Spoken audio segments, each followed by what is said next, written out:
Disclaimer, मेरी आप सबसे गुजारिश है, ये वीडियो सिर्फ एंटरटेनमेंट के लिए। मेरी वीडियो का मकसद सिर्फ सोसाइटी में गंदगी फैलाने वालों को साफ करना है, तो लिहाजा इस वीडियो को अपने दिल के फेफड़ों पे मत लेना। ज्यादा तबीयत खराब हो तो किसी अच्छे डॉक्टर के पास जाकर अपना इलाज करवा लें। ड्रामा क्वीन सास। शीला नाम की औरत अपने बेटे मोहन की शादी शहर की एक भोली भाली लड़की राधिका के साथ बड़े धूमधाम से करती है। राधिका एक पढ़ी लिखी समझदार लड़की थी। ससुराल आने के बाद जल्द ही वो सबके साथ घुल मिल जाती है, लेकिन एक दिन अचानक वो अपनी सास का नया रूप देखकर हैरान हो गई। भाभी ये क्या बनाया है? ये घास फूस नहीं खाना मुझे। अरे क्या हुआ रूबी, तू ऐसे क्यों झल्ला रही है? मैं देखो ना भाभी ने क्या बना कर रखा है, मुझे नहीं खाना ये। अरे रूबी, मैंने तुमसे खाना बनाने से पहले पूछा तो था, तब तो तुमने कहा जो बनाऊंगी तुम खा लोगी। तो मुझे ये थोड़ी ना पता था कि तुम मेरे लिए ये घास फूस बना कर रखोगी। अरे क्यों रही, जब तुझे पता है मेरे बेटे को ये सब पसंद नहीं है तो तू उसके लिए कुछ और नहीं बना सकती थी क्या? माँ जी, मैं खाना बनाने से पहले सबसे पूछती हूँ ना, तब कोई कुछ नहीं कहता, लेकिन बाद में सबके नखरे होते हैं। क्या कहा करमजली, हम सब नखरे दिखाते हैं? अब तू देख। अरे मैंने ऐसा क्या कहा माँ जी? शीला सारा खाना गाय को खिला देती है और राधिका को दूसरा खाना बनाने के लिए कहती है। राधिका चुपचाप किचन में जाकर खाना बनाने लगी। वाह माँ, तुम्हारा जवाब नहीं। तुम्हें सबकी अकल ठिकाने लगाना बहुत अच्छे से आता है। अरे चुप कर, अगली बार से पहले ही बता देना क्या खाना है, वरना मैं तुझसे खुद खाना बनवाऊंगी, समझी तू? समझ गई। शीला की बात से रूबी नाराज हो जाती है। कुछ दिन बाद राधिका के ससुराल में कुछ खास मेहमान आते हैं जो कि मुकेश के पुराने दोस्त थे। मुकेश उन लोगों के साथ बैठकर बातों में व्यस्त हो गया। राधिका, मेहमानों के लिए चाय और नाश्ता तैयार कर देना, ध्यान रखना कि कुछ कमी ना हो। जी माँ जी, अभी बना देती हूँ। राधिका किचन में जाकर जल्दी जल्दी नाश्ता तैयार करने लगती है।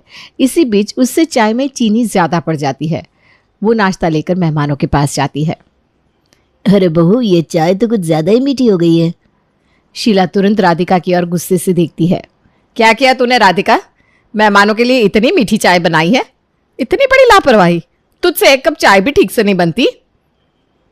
वो माँ जी, मुझसे गलती होगी। मैं बस, मुझे कोई सफाई नहीं चाहिए। हर बार कुछ ना कुछ गड़बड़ कर ही देती है। अब ये सब नाश्ता भी बेकार कर दिया, क्या सोचेंगे मेहमान? माँ जी, मैं दोबारा चाय बना देती हूँ। हाँ, अब दोबारा चाय बना, और ये जो कुछ तूने खराब किया है उसे फेंक दे। लगता है तुझे सही से काम सिखाना पड़ेगा मुझे। माँ जी, मुझे माफ़ कर दीजिए। लगता है तेरी माँ ने तुझे कुछ सिखाया ही नहीं, इसलिए हर काम बिगाड़ देती है। राधिका जल्दी से वापस किचन में जाकर फिर से चाय बनाती है। उसका मन उदास हो चुका था, लेकिन उसने अपनी भावनाओं को दबा लिया। वह अब दोबारा चाय और नाश्ता मेहमानों के लिए लेकर जाती है। इतना टाइम लगता है क्या राधिका चाय बनाने में? अरे कोई बात नहीं शीला, बहू अभी नई है, धीरे धीरे सीख जाएगी। तुमने इसे सर पर चढ़ाया है, तभी ये काम में इतनी ढीली है। शीला मेहमानों के सामने अपनी नाराजगी और बढ़ा चढ़ाकर दिखा रही थी। सब लोग थोड़ी देर चुपचाप बैठे रहे, फिर एक दो ने माहौल हल्का करने की कोशिश की। अरे अब छोड़िए भी भाभी जी, बच्ची है वो, उसको अभी इस घर के तौर तरीके सीखने में टाइम तो लगेगा ना। हाँ जी, ठीक कहा आपने भाई साहब। कुछ दिन बाद रूबी अचानक सीढ़ियों से उतरते समय फिसल गई और उसके पैर में गहरी चोट लग जाती है। घर में हंगामा मच जाता है। उसको तुरंत अस्पताल ले जाया गया, जहां डॉक्टर उसका इलाज करते हैं और उसे भर्ती करने का फैसला करते हैं। लेकिन शीला तो राधिका पर गुस्सा हो जाती है। राधिका, देख तेरी लापरवाही की वजह से क्या हो गया, मेरी बेटी को इतनी बड़ी चोट लग गई। माँ जी, मैंने तो रूबी को कई बार कहा है कि ध्यान से चले। अरे बस कर, अब बहाने मत बना, हर बार यही कहती है और देख क्या हो गया। शीला अब रूबी के बिस्तर के पास बैठी पहले तो सहानुभूति दिखाती है, फिर अचानक से उसे गुस्सा आने लगता है। तुझे इतनी भी समझ नहीं है कि ढंग से सीढ़ियों से उतरे? ऐसे काम करती रहेगी तो एक दिन कोई बड़ा हादसा हो जाएगा। माँ, मैं जानबूझकर थोड़ी ना सीढ़ियों से गिरी हूँ, प्लीज मुझे डांटो मत। हर काम में तू और तेरी भाभी दोनों एक जैसे हो, कुछ नहीं आता तुम दोनों को, काम के वक्त ध्यान तो होता नहीं। तभी नर्स कमरे में आती है। शीला की बातें सुनकर उसे गुस्सा आता है। माफ कीजिए मैडम, इस तरह से मरीज को डांटना ठीक नहीं है। वो पहले ही दर्द में है और आपकी बातें उसकी हालत और खराब कर देगी। अगर आप उसे आराम नहीं दे सकती तो कृपया बाहर जाए। तुम मुझसे इस तरह से बात नहीं कर सकती, ये मेरी बेटी है और मैं उसे जैसे चाहूं वैसे समझा सकती हूँ। आप माँ हैं, इसलिए आपकी जिम्मेदारी है कि उसका ख्याल रखें, ना कि उसे और डरा दे। अगर आप इस तरह से बात करेंगी तो मैं आपको वार्ड से बाहर निकाल दूंगी। नर्स की बातें सुनकर शीला चुप हो जाती है, लेकिन अंदर ही अंदर उसका गुस्सा बढ़ता जा रहा था। अस्पताल से लौटते ही उसने फिर से राधिका को निशाना बनाया। देखा, तेरी वजह से मुझे अस्पताल में भी शर्मिंदा होना पड़ा। पहले रूबी को चोट लगी, फिर वो नर्स मुझसे बदतमीजी करने लगी। अरे तू कब सीखेगी सब संभालना, बोल। माँ जी, मैं तो हमेशा कोशिश करती हूँ, लेकिन हर बार कुछ न कुछ हो ही जाता है। कोशिश? अरे कोशिश तो दूर दूर तक नजर नहीं आती तेरी। कुछ भी सही से नहीं कर पाती तू, हर काम में लापरवाही। अब और बर्दाश्त नहीं होगा मुझसे।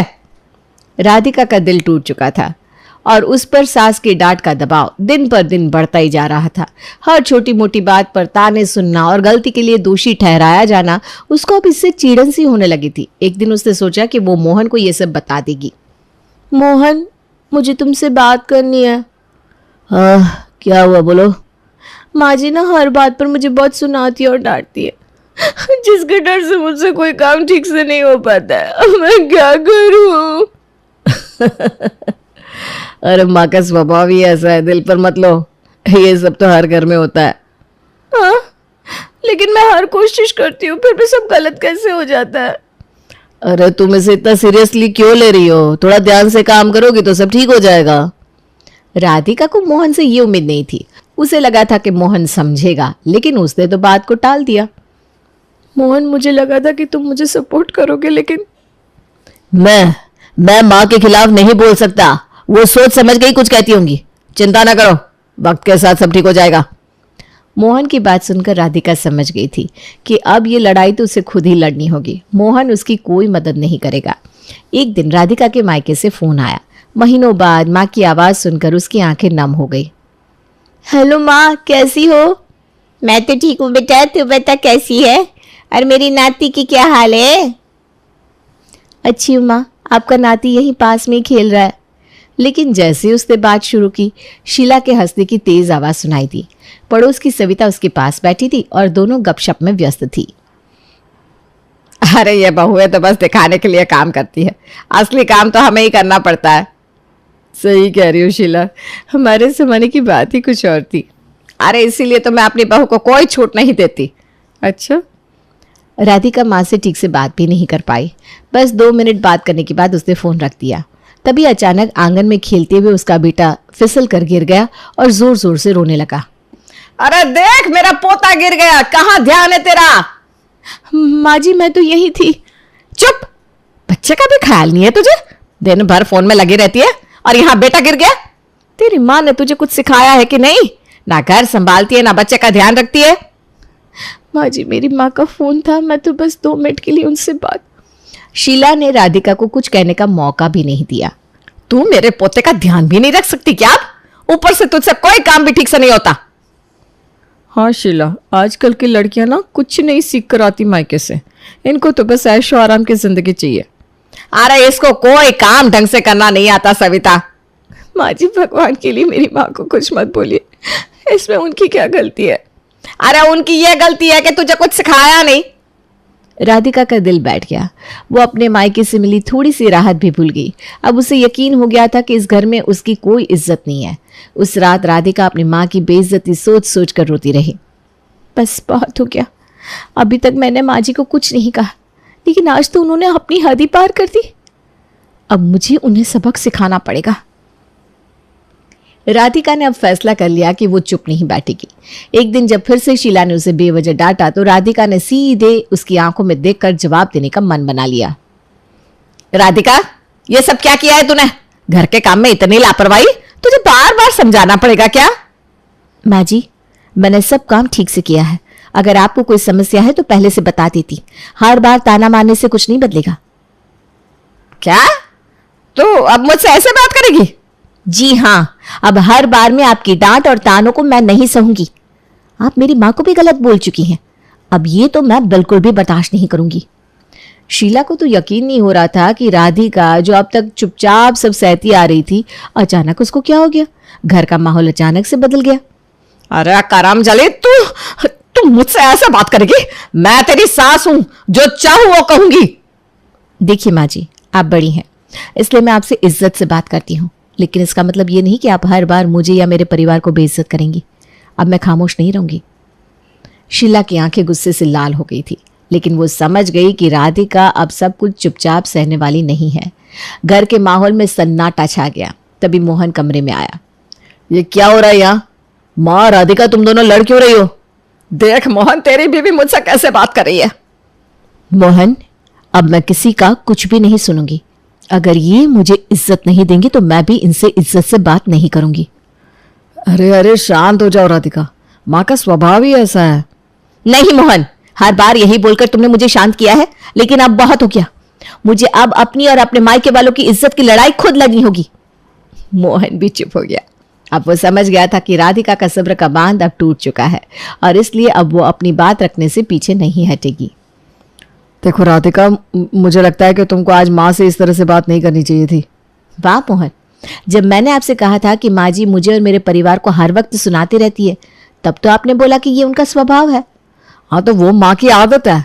तो ठीक है, मैंने भी अब से अपनी आदत बदल ली है। मैं फालतू के ताने नहीं सुनूंगी। राधिका अब शीला की किसी भी फालतू बात पर ध्यान नहीं देती थी और बस अपने काम से काम रखती। शीला को जब यह समझ में आया कि अब उसके तानों का राधिका पर कोई असर नहीं हो रहा, तो वो और चिढ़ने लगी। अरे देखो तो, क्या झाड़ू लगाई है तूने, इतने धब्बे हैं जमीन पर, अच्छे से साफ कर इसको। माँ जी, मैंने तो पूरी सफाई कर दी थी, फिर भी आपको गंदा लग रहा है तो मैं दोबारा कर देती हूँ। हर काम तुझसे कहकर करवाना पड़ेगा, खुद से नहीं कर सकती क्या? आप कहे तो अभी कर देती हूँ। अरे रहने दे, मैं खुद ही कर लूंगी, तुझसे तो कभी सही नहीं होगा। जैसी आपकी मर्जी, कर लीजिए। राधिका के इस बर्ताव से शीला को गुस्सा आने लगा। शीला की चीड़ अब नाराजगी में बदलने लगी थी, पर राधिका ने कुछ भी नहीं कहा। ये तूने क्या खाना बनाया है? हाँ, नमक कम है, सब्जी कच्ची है। माँ जी, आप कहे तो नमक और डाल दूं? नमक से क्या होगा, खाना ही बेस्वाद है, कुछ और नहीं बन सकता था क्या तुझसे? आप बताइए क्या खाएंगे आप, अभी बना देती हूँ। तू हर बार सब कुछ बिगाड़ देती है। मैं कोशिश करूंगी कि अगली बार मुझसे गलती ना हो। क्या हो गया इसे? मेरी हर बात को इतने शांत होकर कैसे मानने लगी है ये? माँ, ये भाभी को अचानक क्या हो गया? अरे पता नहीं। राधिका के इस शांत व्यवहार से शीला खुद को असहाय महसूस करने लगी थी, क्योंकि राधिका अब अपनी सास की डांट को नजरअंदाज करने लगी थी। उसने अब ठान लिया था कि शांत रहकर वो सब सह लेगी जब तक सही वक्त नहीं आता। तभी अचानक, भाभी क्या कर रही हो? तुम काम खराब क्यों करती हो? मैं तो बस वही कर रही हूँ जो माँ जी चाहती हैं। हाँ हाँ, अब माँ का नाम लेकर खुद को सही साबित मत करो। तुम क्या कहना चाहती हो? लगता है तुम्हारे मायके में भी सब ऐसे ही करते होंगे भाभी, तभी तो तुम्हें कोई काम आता नहीं। रूबी की बात सुनकर राधिका को बहुत तेज गुस्सा आ गया। उसकी इस बात पर उसका सब्र टूटने लगा, लेकिन उसने खुद को संभाला। रूबी, तुम्हें मुझे ताने मारना है तो मुझसे बोलो, लेकिन मेरे मायके वालों को बीच में मत लाओ। क्यों भाभी, सच कहा तो मिर्ची लग गई। अगर मैंने कुछ कहा ना तो तुम बर्दाश्त नहीं कर पाओगी। अरे मैं भी देखती हूँ भाभी, तुम क्या कर लोगी मेरा। तभी शीला कमरे में आई और रूबी की बात सुनते ही राधिका पर गुस्सा करने लगी। क्या हो रहा है यहाँ? राधिका, तो अब रूबी से लड़ाई क्यों कर रही है? माँ जी, मैंने कुछ नहीं कहा। रूबी खुद ही मेरे मायके वालों को ताना मार रही है। रूबी, तो क्यों हर बार राधिका और उसके घर वालों को ताने मारती रहती है? हाँ माँ, मैं तो बस भाभी से मजाक कर रही थी। यह मजाक नहीं है रूबी, अगली बार तूने राधिका या उसके घर वालों को कुछ भी कहा तो तेरी जुबान खींच लूंगी, समझी? जी माँ, समझ गई। अब एक बार राधिका किचन में काम कर रही थी, तभी वहां अचानक से शीला आ जाती है। उसे देखकर राधिका का ध्यान भटक जाता है और जल्दबाजी में उससे कांच का बर्तन गिरकर टूट जाता है।